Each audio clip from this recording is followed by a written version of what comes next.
Kamusta par? Agising ko lang. Umulan kanina par. So umulan kanina kaya hindi ako nakapagtrabaho. Yun ang kagandahan sa trabaho ko. Pag naulan ay walang pinapagawa sa akin. Ako magbasa din sa araw-araw kare. Kaya wala akong gawa pagka umulan. Pangit pa ng ulan, putik. Diba, papakita nga pala sa inyo mga idol. Yung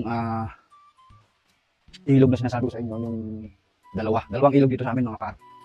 Yun lang papakita ko sa inyo. Wala na ako ibang mapakita eh. Naman ako sumayaw din eh. Ay mga par, yung ilog na sinasabi ko sa inyo isa. Yan. Yan yung isang ilog. Yan yung isang ilog mga par. Tapos yung isa naman, nandun sa kabila. Nasa labas. Nasa labas ng bakod natin papakita sa inyo. Ari din may tulay. Madami akong pasyalan dito mga par. Pagka ibig nyo pumasyal, puntahan nyo ako dito at pwede tayo magbarikan din sa ilog na reo. Maganda. Ayun par. Ari, nandun yung isang papakita ko sa inyo. Yung isang inayos kong ilog. Ari yung isa. Yung dalawang tulay dito, nandun yung isa. Tapos nandun din naman yung isa. Ito sa tulay nito. Medyo luma na, gato na. Ari yung isang ilog. Yung nandoon yung pinalalim namin na ilog. Puntahan natin. So, wala pala akong dala susay. May susi kasi ang bakod dito. Eh wala akong dala. Hindi na tayo nadaan sa may masukal na rin. Ay, saka ako na lang lilinis muli sa summer. Ayan. Ay, napalalim na namin isang beses. Baka ngayong summer na ito, papalalimin natin ulit.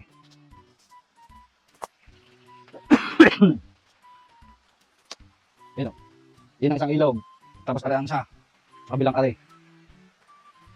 Ayan. Kaya hindi naman naging salubong. Yan. Ayan mga par. Kasarap maligo din eh. Oo. Dalawa. Ayan isa. Isa din sa kabila. Ganda. Ginaw ng tubig. Sarap sanang linisan doon sa taas ngayon. Tapos lalagyan mo ng kubo. Ayan paro. Ganda ng place namin din mga idol.